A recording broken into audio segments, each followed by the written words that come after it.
Roma, una de las más grandes civilizaciones del mundo. Un imperio despiadado que dominó casi la cuarta parte de la población mundial.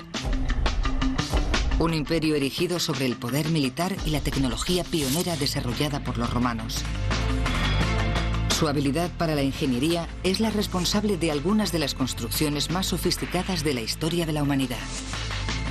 Contaban con lujos como las termas, los retretes e incluso las dobles ventanas. La tecnología romana era tan avanzada que hay quien afirma que aún hoy dependemos de ella. Pero, ¿es cierto? ¿Cuánto les debemos a los romanos?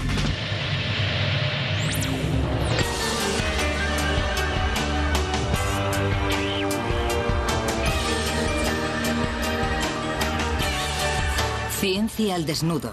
Tecnología romana. 1946. Pocas semanas después de los primeros ensayos nucleares en el atolón Bikini, en el Pacífico, Louis Riat crea un nuevo traje de baño, al que da el nombre de Bikini. El mundo lo recibe como una audaz innovación. Causa furor. Pocos fueron los que advirtieron que los romanos habían tenido la misma idea 2000 años antes. Pero el bikini no es un ejemplo aislado. Muchos avances tecnológicos como el hormigón armado, los bisturís y los grandes estadios deportivos no son inventos modernos. Los romanos ya los conocían. Para desvelar las maravillas de la tecnología de Roma, basta con fijarse en una ciudad como Nueva York. Dinámica, bulliciosa, hogar de millones de personas. La vida de la gente, como en ninguna otra ciudad del siglo XXI, depende de la tecnología. Calefacción central, dobles ventanas, retretes y agua potable en todos los grifos. La ciudad presume de un complejo entramado de carreteras, apartamentos, estadios deportivos y servicios médicos de última generación. Pero ninguna de estas ideas es nueva. Todas fueron desarrolladas por los romanos casi 2000 años antes. En muchos sentidos, sin el ingenio romano, la vida moderna no sería todo lo moderna que hoy es. Roma, Italia. Hace aproximadamente 2000 años. El centro neurálgico de una de las primeras superpotencias mundiales. Desde aquí, el emperador dominaba a toda una civilización que en su cenit, en el siglo I después de Cristo, se extendía desde Escocia hasta Egipto. El Imperio Romano dominó Europa durante más de 500 años, desde el año 31 a.C. hasta su caída en el 476 después de Cristo. Pero para que Roma y su imperio sobrevivieran, los romanos debieron resolver muchos de los problemas que hoy afronta cualquier ciudad moderna. Fue así como pusieron los cimientos del futuro.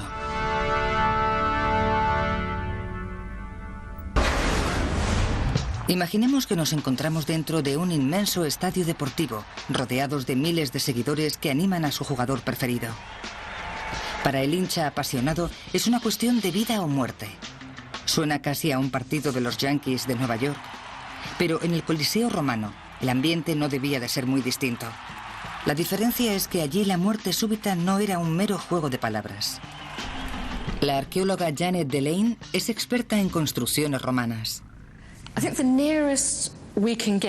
Creo que lo más cerca que podemos estar de imaginar lo que podía ser estar sentado en el Coliseo viendo los juegos es ir a un partido de béisbol. El ruido, el griterío, el entusiasmo. Lo único que podía ser distinto es el olor, porque lo que olías allí era sangre real. Y era aquí, Roma, año 80 después de Cristo, donde la sangre corría a raudales. Volvamos al momento en el que se inauguró el Coliseo romano. Un elegante edificio de 4 pisos, y los romanos no hacían nada a medias. En sus 189 metros de largo por 155 de ancho, podrían aparcarse 4 aviones Jumbo. Su capacidad era de 50.000 espectadores. El Coliseo es el más grande de los anfiteatros romanos. Si se construía un anfiteatro mayor, se corría el riesgo de que los espectadores de la última fila no tuvieran la mejor de las vistas, ya que no contaban con binóculos como en la ópera. Así que el Coliseo es tan grande como lo permite la visión del público. Incluso para los estándares actuales se trata de un gran proyecto arquitectónico. En él se emplearon alrededor de 9 años, miles de trabajadores, 100.000 toneladas de piedra caliza y 300 toneladas de hierro para sostenerlo todo. Los muros interiores y exteriores están hechos a base de roca. Buena parte de su fortaleza estructural se debe a lo moderno y avanzado del hormigón utilizado. Los romanos no inventaron el hormigón. Tomaron prestada la idea, al igual que muchas otras, de civilizaciones a las que conquistaron, como los etruscos, quienes mezclaban cal, agua, arena y pequeñas piedras para hacer mortero de cal. Y funcionaba, pero no confíen que sostenga siempre su casa, ya que con el tiempo acaba derrumbándose. Los técnicos romanos solucionaron el problema añadiendo un nuevo ingrediente que hacía su hormigón más consistente. Un ingrediente forjado, en el corazón de un volcán. La puzzolana, una ceniza volcánica que se encuentra en las laderas del Vesubio, al sur de Italia. La puzzolana es una mezcla de sílice, aluminio y óxido de hierro, cocinado en el horno del volcán. El sílice es amorfo, es decir, las conexiones de sus átomos no son fijas. La arena es bastante parecida al sílice, pero sus átomos están ligados en una estructura cristalina que impide que reaccionen con otras sustancias químicas. La menor cohesión de los átomos de sílice les permite reaccionar con mayor facilidad con otros ingredientes al formar el hormigón. Al añadir puzzolana al mortero de cal, las moléculas de calcio quedan perfectamente ligadas. La prodigiosa técnica romana creó una mezcla tan versátil que incluso podía solidificarse bajo el agua. Los romanos llamaron a su milagroso compuesto caementum, es decir, cemento. Incluso, si se le añadía un conglomerado de piedra a la mezcla, se podía fabricar hormigón más resistente y adaptable. Delane cree que este gran avance revolucionó por completo la arquitectura. El mortero romano preparado con esta arena volcánica presenta una resistencia entre 5 y 8 veces mayor que el mortero utilizado hasta entonces. Lo que significa que el mortero romano se asemeja muchísimo a los morteros modernos que se emplean en el hormigón. Los ingenieros romanos usaban hormigón para construir la cávea, además de dar estabilidad a la construcción. Los cimientos que sostienen el Coliseo, hechos de cemento y piedra, tienen una profundidad de 12 metros.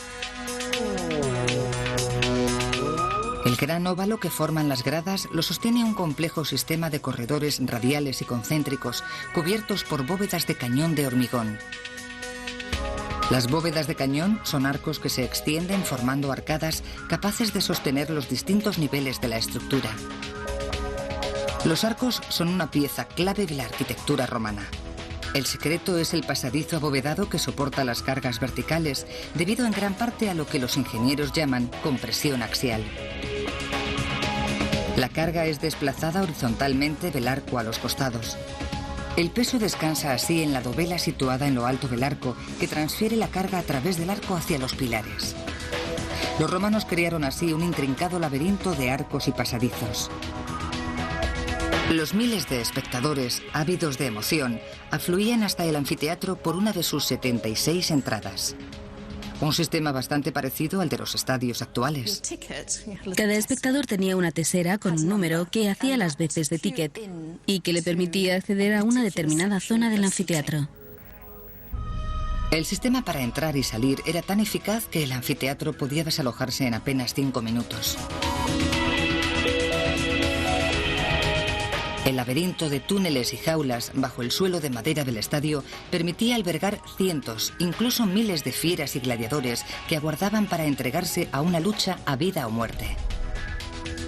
El perfeccionamiento del hormigón transformó la arquitectura y es uno de los avances tecnológicos más significativos que los romanos legaron al mundo. Sin embargo, la ingeniería romana llegó a superarse a sí misma y alcanzó su mayor logro con el Panteón. Algunos expertos consideran que esta es una de las edificaciones más trascendentales de la historia. La tecnología romana transformó el mortero de cal en compacto y resistente hormigón. Fue toda una revolución arquitectónica. Con la creación de este nuevo hormigón, la ingeniería romana alcanzó niveles de sofisticación no superados. Uno de los mejores ejemplos de que la tecnología imperial se adelantó a su tiempo se encuentra en las sinuosas calles de Roma. El arquitecto Mark Wilson Jones considera el Panteón uno de los edificios más importantes jamás construidos. Este es el Panteón, uno de los más increíbles monumentos del mundo.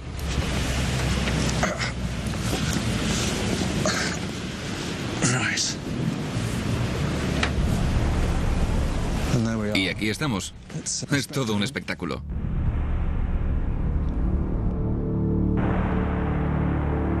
Construido en el año 118 después de Cristo, como templo dedicado a dioses que hoy ya nadie venera, pero que todavía nos sobrecoge y sorprende. Nada más verlo como ahora te cautiva. Te embarca esa sensación que uno tiene cuando está delante de algo realmente prodigioso. Cuando los arquitectos del emperador Adriano comenzaron a diseñar un nuevo templo dedicado a los 12 dioses más importantes del culto romano, tuvieron que idear una estructura imponente. Se decidieron por una vasta cúpula de 43 metros de diámetro. Para las medidas actuales puede parecer no excesivamente grande, pero en el siglo II debió de suponer una tarea ingente. Una cúpula maciza hecha de hormigón uniforme podría resultar demasiado pesada para sostenerse por sí misma. Se necesitaba un material lo suficientemente ligero y resistente como para cubrir ese enorme hueco. Una gran cúpula empuja constantemente su base hacia fuera. Así que los ingenieros construyeron muros de unos 6 metros de ancho como base, capaces de soportar y reforzar la cúpula y de estabilizar al mismo tiempo la estructura. Lo siguiente era construir la propia cúpula. Un equipo de carpinteros elaboró para ello un armazón de madera. A continuación, los albañiles lo cubrieron con hormigón que ellos mismos alzaban en moldes circulares desde la base. Una vez retirado el armazón de madera, se corría el riesgo de que la estructura se derrumbase, sobre todo si se utilizaba hormigón normal. Lo más importante para una cúpula es que sea relativamente fina en su vértice si se quiere aligerar su peso. Gracias a su gran pericia, los albañiles romanos llegaron a una ingeniosa solución: añadir al hormigón piedras cada vez más ligeras a medida que la cúpula ascendía, reduciendo así el peso de la carga. Uno querría que la parte más alta fuese lo más ligera posible y que la base fuese más pesada y firme. Por eso se graduó con sumo cuidado cada una de las secciones. Menos peso arriba y más peso en la base. Para reforzarla, en la base se añadían grandes fragmentos de basalto. En su parte media, piedras del tamaño de nuestros nudillos. Y en la parte más alta, piedra pómez, una roca volcánica capaz de flotar en el agua.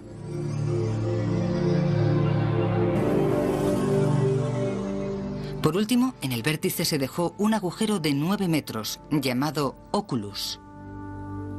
Así se evitaba colocar una carga pesada en el punto más débil de la cúpula, además de permitir la entrada de la luz. La ingeniería del edificio es increíblemente precisa. De hecho, una esfera construida a partir de la curva de la cúpula podría encajar casi exactamente dentro del edificio cuadrado. El Panteón es uno de los edificios más extraordinarios jamás construidos. Tuvieron que transcurrir 1300 años para que se construyera una cúpula del mismo tamaño, el Duomo en Florencia, en el año 1420. Incluso casi 2000 años después, el Panteón es todavía la cúpula esférica de hormigón más grande no reforzada jamás construida. Su diseño todavía influye en la arquitectura de todo el mundo. ¿En qué se diferencian? Uno de estos edificios tiene 2000 años de antigüedad, el otro es el Tribunal Supremo del Estado de Nueva York. El Panteón romano es el de la izquierda.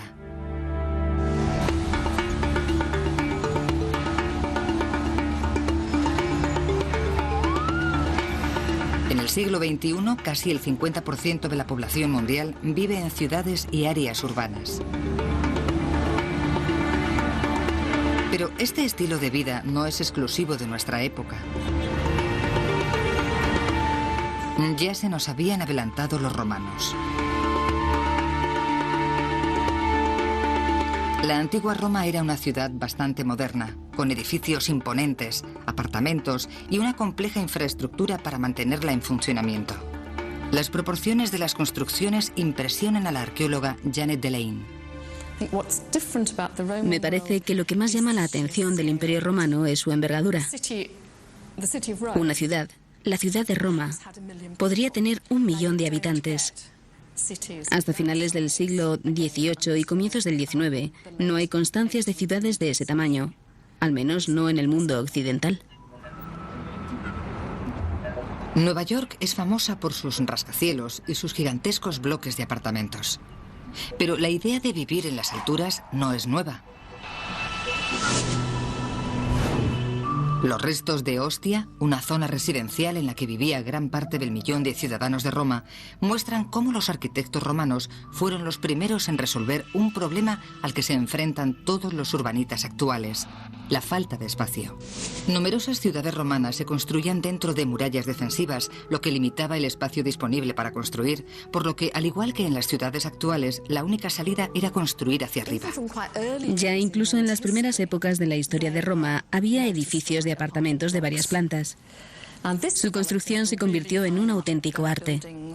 Había edificios de 2, 3, 4 y 5 plantas. Y uno muy famoso que no se conserva, que al parecer tenía 8 plantas. Una vez más, el ingrediente clave es el hormigón. Los arquitectos construyen con él sólidas paredes maestras que recubren de ladrillo y azulejo. Esta técnica da lugar a edificios de casi 25 metros de altura. Para mantener una estructura rígida, emplean hormigón en la construcción de los cimientos. Sus pisos no solo estaban en edificios de varias plantas, sino que además, por dentro, guardaban mucho parecido con los actuales. Los mejores pisos tenían cocina, salón y un retrete.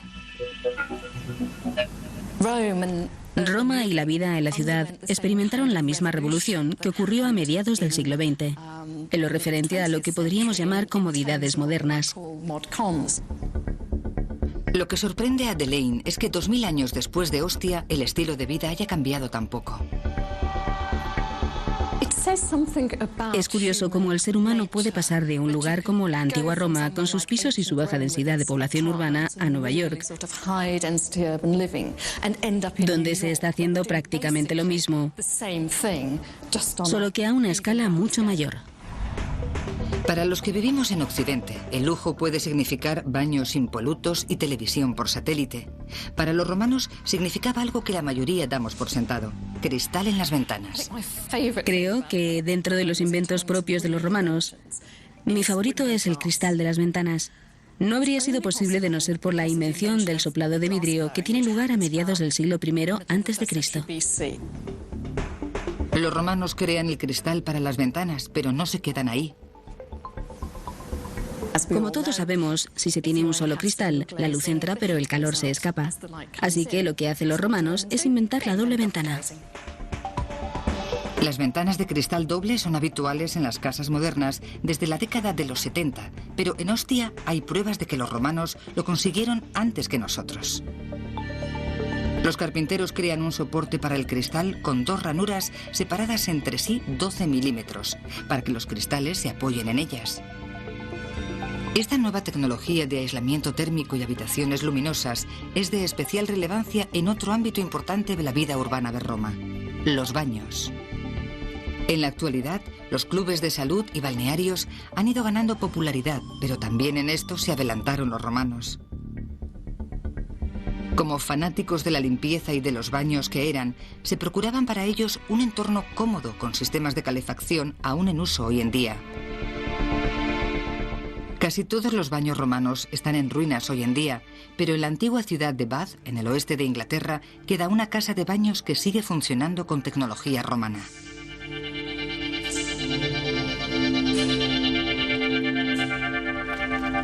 En el año 76 después de Cristo, los romanos construyeron unos baños en torno a un manantial natural del que emanan más de 900.000 litros de agua caliente al día.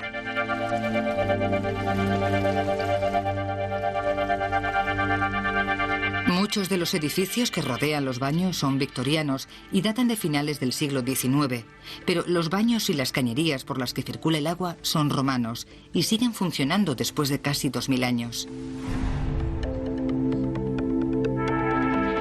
El término plomería, fontanería, procede de la palabra latina plumbus, que significaba plomo. Los técnicos romanos descubrieron una forma de fabricar tuberías moldeando láminas de plomo batido en un molde de madera. Hasta que a finales del siglo XX se confirmó que constituían un riesgo para la salud, era común seguir utilizando tuberías de plomo para el agua. Los baños romanos cuentan con otro invento muy conocido: los retretes. Estoy entrando en una de las letrinas públicas de Ostia. Y al igual que tantas otras cosas del mundo romano, son muestra de su gran previsión. Aquí situaban los retretes al lado de los edificios de los baños, y eso es una maravilla, porque podían usar el agua residual de los baños para purgar todo el canal del sistema de retretes. La intimidad no era muy importante en la época de los romanos. Estas letrinas eran tanto para hombres como para mujeres. Todos se sentaban al lado sin ningún tipo de separación. La limpieza sí que era importante para ellos, por lo que aunque no tuvieran papel higiénico, podían limpiarse con una esponja húmeda atada a un palo. Lo que nadie sabe es si cada uno se llevaba su propia esponja o si la compartían. Todas estas nuevas tecnologías dependían de un elemento vital, algo que ya sea en el siglo I o en el XXI resulta imprescindible: el agua. Las ciudades modernas necesitan miles de millones de litros al día. La creciente demanda de agua en el año 1 sirvió de acicate a los romanos para lograr sus mayores descubrimientos en ingeniería. Todas las ciudades modernas necesitan millones de litros de agua al día. Con el aumento de la población neoyorquina, hasta los 6 millones de habitantes a mediados del siglo XIX, creció también la necesidad de agua. Nueva York estaba rodeada de manantiales y pantanos. Lo que necesitaba era una forma sencilla y eficaz de transportar ese agua a la gente. Por suerte para Nueva York, los romanos habían resuelto ese problema hacía más de 2000 años. En su apogeo, la ciudad de Roma necesitaba agua para cerca de 1 millón de personas, pero las fuentes de agua potable estaban por lo menos a 25 kilómetros de distancia. Los romanos necesitaban una forma de llevar a la ciudad el agua de los manantiales de las colinas, y se sirvieron de la gravedad.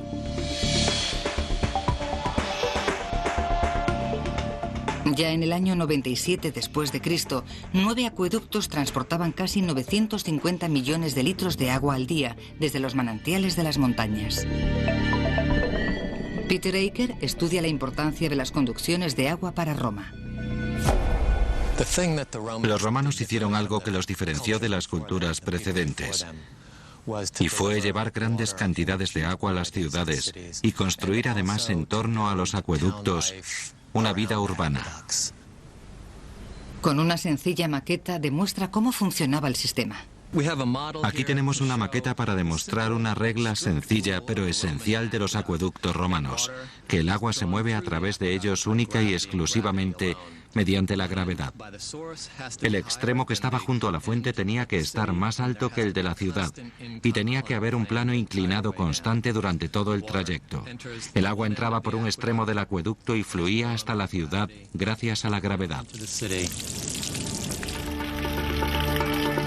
El agua de un acueducto se transportaba a una distancia de casi 50 kilómetros, aunque la diferencia de altura entre los puntos de partida y de llegada era de apenas 12 metros. La pendiente media rondaba el 0,5%. Casi todo el agua fluía a través de túneles y depresiones. Pero cuando los romanos se encontraban con un obstáculo o con hondonadas en el terreno, construían partes elevadas para mantener el grado de inclinación correcto y permitir que el agua fluyera libremente. La parte de un acueducto que me parece más impresionante es la visible, la que se sostiene sobre arcos. Solo 47 kilómetros de los 418 que miden los acueductos de Roma son subterráneos. Los arcos están hechos de una combinación de hormigón, piedra y un revestimiento de ladrillo. Al usar esta técnica de construcción, se salvaban anchos valles y ríos. El Pont du Gard, en Francia, se construyó en torno al año 19 a.C. Mide 300 metros de longitud y se eleva 49 metros sobre el río Gard. Está hecho con 50.400 toneladas de hormigón y piedra, y a lo largo de su arco solo desciende 13 milímetros.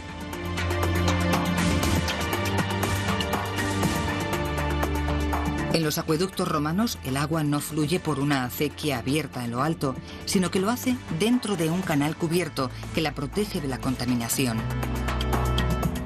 Aún pueden verse los restos en los cortes transversales de las ruinas. Solo por medio de este sistema, los acueductos de Roma la abastecían de agua suficiente para llenar a diario más de 450 piscinas de tamaño olímpico. El destino principal, el más importante, eran las fuentes de las calles, que tenían prioridad para que la gente pudiera tener fácil acceso al agua. En la actualidad, los 8 millones de habitantes de Nueva York necesitan casi 3.800 millones de litros de agua al día. La brillantez de la tecnología romana se aprecia en el hecho de que el 95% del agua de Nueva York provenga de acueductos que siguen funcionando según principios empleados en el diseño romano. En primer lugar, empleaban fuentes que estaban a cierta distancia. En segundo lugar, hacían descender el agua mediante la gravedad. Se llevaba todo a Manhattan en pendiente. Y en tercer lugar, para llevarla hasta Manhattan tenían que cruzar el río Harlem, para lo que necesitaban un gran puente. Tanto en Roma como en Nueva York, casi todos los acueductos son subterráneos. Aún se pueden explorar partes del antiguo acueducto de Aqua Virgo, escondido bajo la moderna ciudad de Roma. Construido en el año 19 después de Cristo, el Aqua Virgo transportaba agua desde las fuentes de Salone hasta el centro de Roma, a 21 kilómetros de distancia.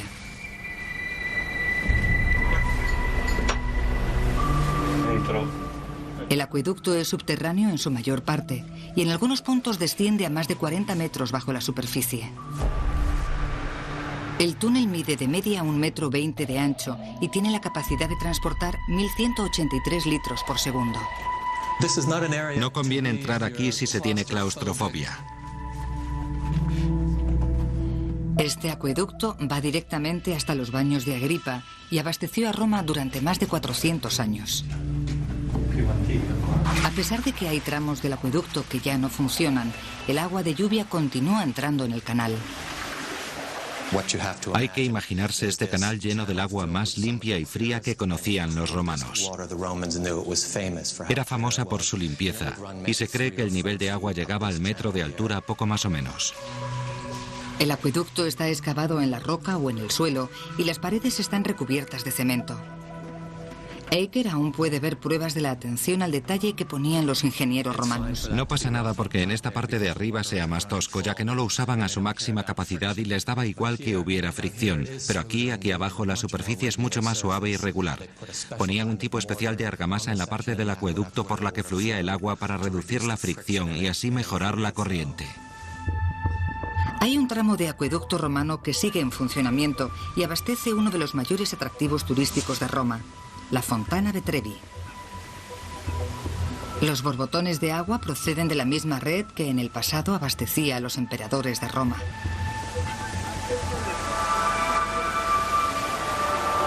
En la antigua Roma, el sistema de recogida de aguas fecales creado por los ingenieros romanos eliminaba la amenaza de las enfermedades, incluso aunque nunca llegarán a comprender el concepto de contagio a causa del agua.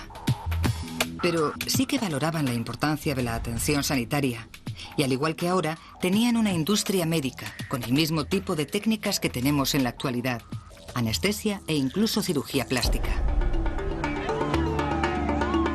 Es viernes por la noche en Nueva York y las salas de urgencias de los hospitales están abarrotadas.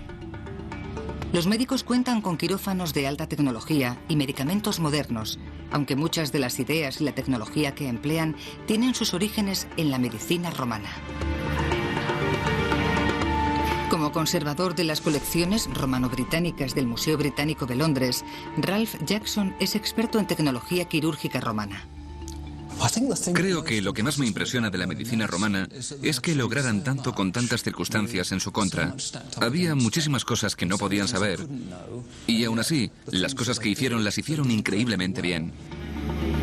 Al igual que la práctica moderna de la medicina romana se dividía en diferentes especialidades, como farmacia, medicina y cirugía. Tenían incluso anestesistas que usaban opio, beleño y mandrágora blanca sintetizadas de flores y raíces.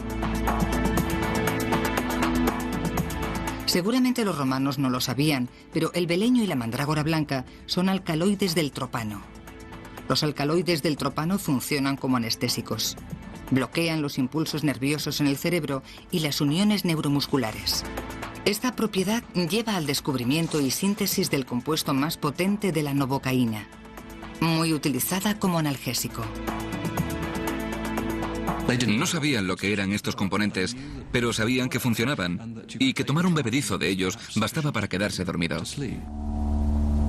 Puede que sus conocimientos de la anestesia fueran limitados, pero su capacidad para diseñar y construir instrumentos quirúrgicos no lo era. El instrumental romano es la base de todo el instrumental moderno. Y a veces da miedo ver lo mucho que se parecen esos instrumentos. Para mostrar el gran parecido de los instrumentos romanos con los modernos, Jackson muestra un conjunto de réplicas de utensilios quirúrgicos romanos a David Drossin en el Hospital de St. Mary en Londres. ¿Qué impresión le merece ver toda esta variedad de utensilios? En primer lugar, que es bastante completa, y esto evidentemente es una cuchilla o un bisturí. Se convirtió en un instrumento que pudo haberse usado para hacer sangrías, pero los nuestros tienen muy pocas diferencias respecto a ellos. Al comparar el instrumental, a Drossin le sorprenden las similitudes.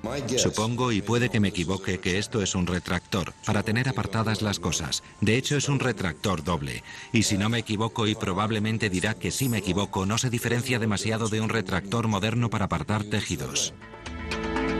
Pero hay un utensilio romano en concreto que parece ser la pareja perfecta de su equivalente moderno. Esto es un retractor de menor tamaño, parecido al pequeño que tiene usted, pero le interesará ver que tenemos dos tipos diferentes de retractores. A este le llamamos garra de gato. Ajá, mire, una garra de gato. En realidad ha cambiado poco, son prácticamente iguales, ¿no? ¿No es increíble? Desde luego.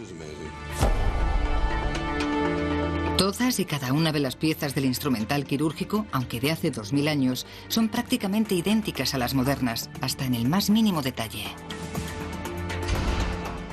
Estoy totalmente atónito. Prácticamente no hay ninguna diferencia. Es increíble si se piensa que los separan 2000 años de diferencia.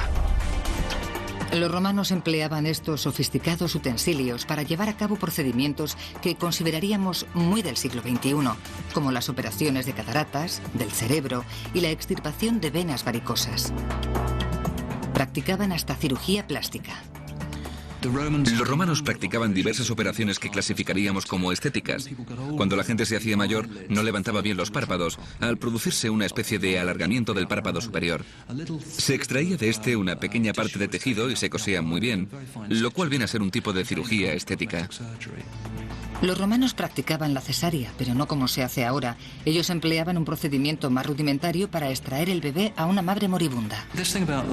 Lo de que la cesárea tenga que ver con Julio César y sea una técnica romana es totalmente falso. En la antigüedad no se practicaba la cesárea porque sabían muy bien que si lo hacían, matarían a la madre. La capacidad de los romanos para curar enfermedades y salvar vidas es solo comparable a su asombrosa capacidad para masacrar a sus enemigos. Para proteger el imperio, Roma entrena al ejército más disciplinado y eficaz que haya visto nunca el mundo. Y para mejorar aún más la eficacia de esta máquina imperial de matar, la equipan con el armamento más avanzado del mundo. La policía y las fuerzas armadas del siglo XXI emplean los últimos avances tecnológicos. La ropa a prueba de balas y los escudos antidisturbios protegen a la policía en nuestras calles, mientras que las armas de artillería pueden disparar al enemigo letales proyectiles de fuego a muchos kilómetros de distancia. La tecnología del siglo XXI se inspira en la maquinaria militar de la Roma del siglo I. La historiadora Kate Gilliver estudia cómo el ejército romano conquistó la mitad del mundo conocido. Es el primer ejército profesional formado por soldados que también son profesionales. Así que la organización romana, su profesionalidad y su equipamiento les dan una ventaja enorme. Hace 2000 años, el ejército romano era el mejor equipado del mundo. Mientras que los arquitectos habían llegado a dominar el arte de manipular piedra y hormigón, los ingenieros militares daban forma a metales y maderas para crear devastadoras armas de guerra. El arma principal del soldado de infantería romano era una temible espada llamada gladius. La hoja de doble filo medía casi 46 centímetros de longitud y acababa en una afilada punta. Se usaba para apuñalar y dar estocadas más que para cortar. Pero si una espada podía ser letal de cerca, su lanza, el pilum, podía matar a cierta distancia. Se puede lanzar con precisión letal a unos 30 metros. El pilum está diseñado para matar, para atravesar a la gente, para atravesar la armadura y sus escudos.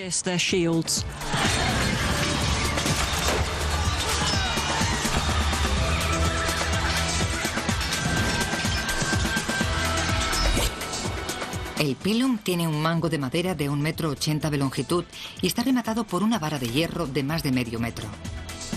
La punta de la vara es triangular y era muy difícil sacarla una vez había atravesado al enemigo.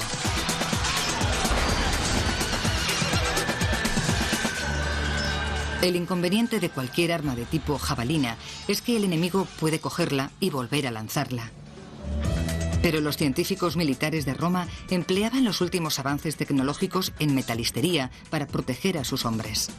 La punta de hierro del pilum se templaba mediante un calentamiento y enfriado rápidos que la volvían dura y fuerte.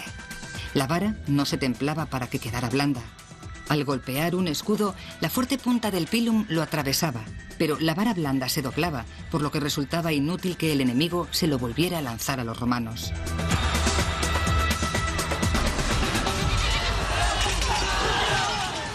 Proteger a los soldados de las heridas era tan importante como equiparles para el ataque. Los primeros soldados romanos llevaban unas cotas de malla llamadas lorica amata, hileras de arandelas macizas de bronce o hierro que se unen a unas anillas ribeteadas dispuestas horizontalmente. Sus desventajas son el peso, unos 14 kilos, y la vulnerabilidad, pues las flechas llegaban a atravesar las anillas hasta impactar en el soldado. Ben Gill, experto en reconstrucción de armas, analiza estos impactos.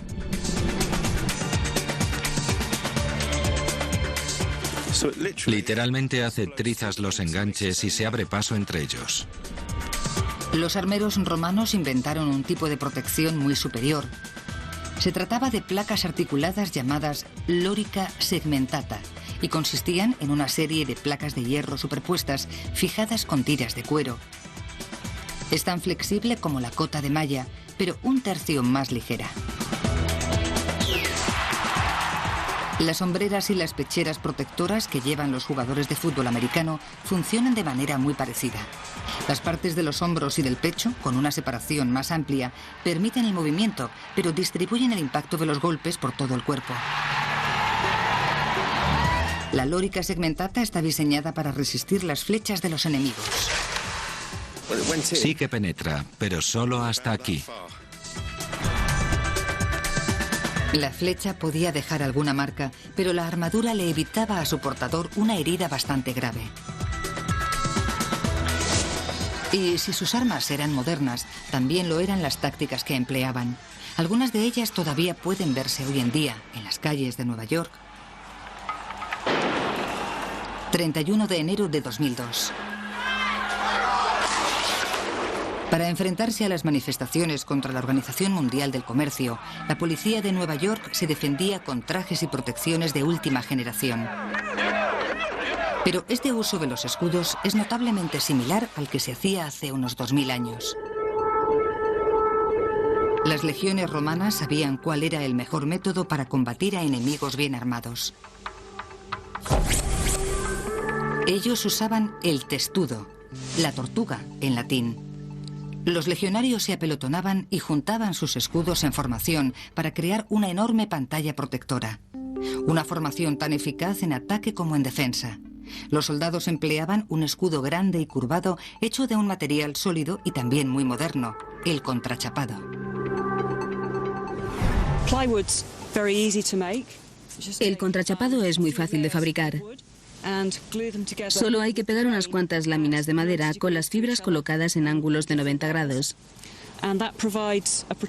Y eso proporciona una protección bastante firme, pero lo suficientemente flexible como para darle a estos escudos esa forma curvada.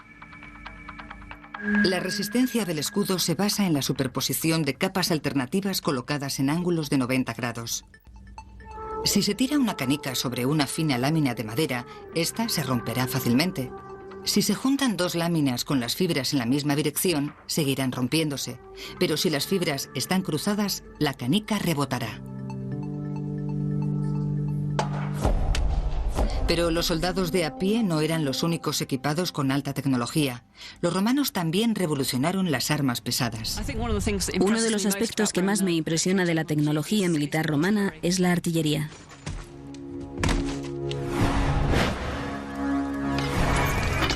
Se conservan pocas piezas de su artillería, pero los romanos nos dejaron instrucciones muy detalladas para poder recrearlas. Yale pertenece a la Guardia de Ermine Street, el grupo de recreaciones romanas más importante de Inglaterra. Según él, sus recreaciones nos ayudan a entender cómo funcionaba la tecnología de los romanos. Antes de nuestras recreaciones, nadie sabía de verdad cómo funcionaban estas armas. Saber cómo se construyeron no siempre ayuda a entender cómo se usaban. Por eso es tan importante esta arqueología experimental. Este es el escorpión. Dispara flechas con punta de hierro. Se usaba como avanzadilla en los ataques y durante los asedios. Atraviesa las armaduras y mata al instante. Es como una ballesta gigante. Los brazos rígidos del arco se curvan hacia atrás, almacenando la energía de las dos sogas verticales hechas de cuerda y tendones. Al soltar la soga, las flechas salen disparadas a una distancia de 365 metros a velocidades increíbles. Esta es la flecha que se coloca aquí. Cuando suelto la flecha, veis que el canal de madera la proyecta hacia adelante, de modo parecido al cañón de una pistola, manteniendo la flecha lo más recta posible cuando sale volando.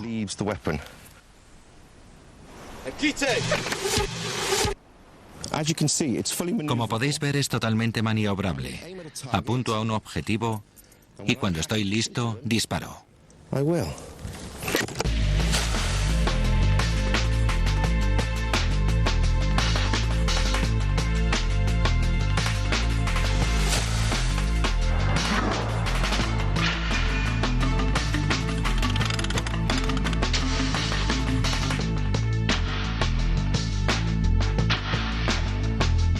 El escorpión es un arma mortal de una tremenda eficacia. Las heridas que debía causar eran atroces. Se han encontrado esqueletos de ingleses, probablemente muertos a manos de las tropas romanas invasoras. Uno tenía una punta de flecha en la espina dorsal. Otro tenía el cráneo atravesado por la flecha de una catapulta, por aquí. Debió morir al instante. Aunque es de mucha utilidad como arma antipersonas, el escorpión no era lo más apropiado para atacar una fortificación. Para eso, los romanos necesitaban recurrir a la fuerza bruta, el onagro y la ballesta. Las lanzaderas son las invenciones romanas de mayor poder destructor. Estas piezas de artillería disparaban piedras de gran tamaño al enemigo. Durante los asedios, lanzaban proyectiles a una altura tal que podían derribar los muros del adversario.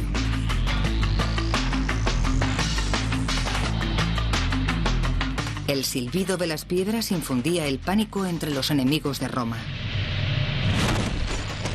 Por si aquello no fuera suficiente, las pintaban de negro para que fueran más difíciles de divisar. Eran armas muy eficaces en la batalla, no solo físicamente, sino por el miedo que causaba su mera presencia entre los adversarios de los romanos. La ballesta funciona como el escorpión, pero su tamaño y su potencia son mucho mayores.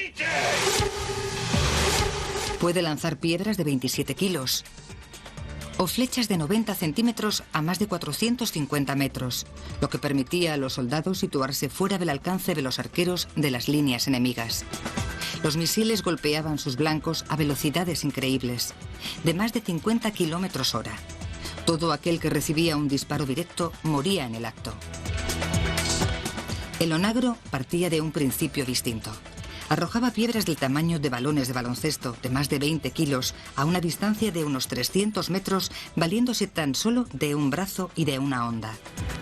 El brazo vertical estaba propulsado por una enorme bobina de cuerda enrollada y enroscada para generar una fuerza de rotación.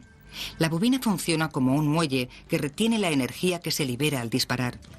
Cuanto más potente fuera el muelle, más lo era la catapulta. Los romanos usaban cuerdas hechas de tendones porque resultaban más elásticas y liberaban una gran parte de la tensión que se acumulaba en ellas. Cada unidad de la legión romana llevaba consigo unas 60 piezas de artillería. La combinación de tecnología y estrategia hizo del ejército romano el más temible cuerpo militar de Europa durante 500 años, y su influencia sobre las tácticas bélicas se alargaría a otros 1500. Vivimos en un mundo basado en la tecnología, gran parte de la cual se inspira en los romanos. Muchos de los edificios modernos se sirven de técnicas perfeccionadas por los arquitectos romanos. Sin su descubrimiento del hormigón, muchos de nuestros hitos arquitectónicos jamás hubieran existido.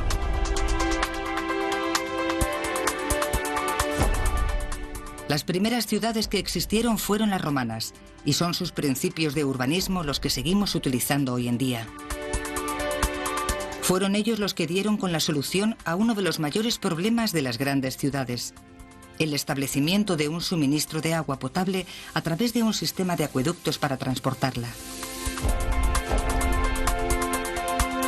Sus técnicas médicas eran de lo más avanzadas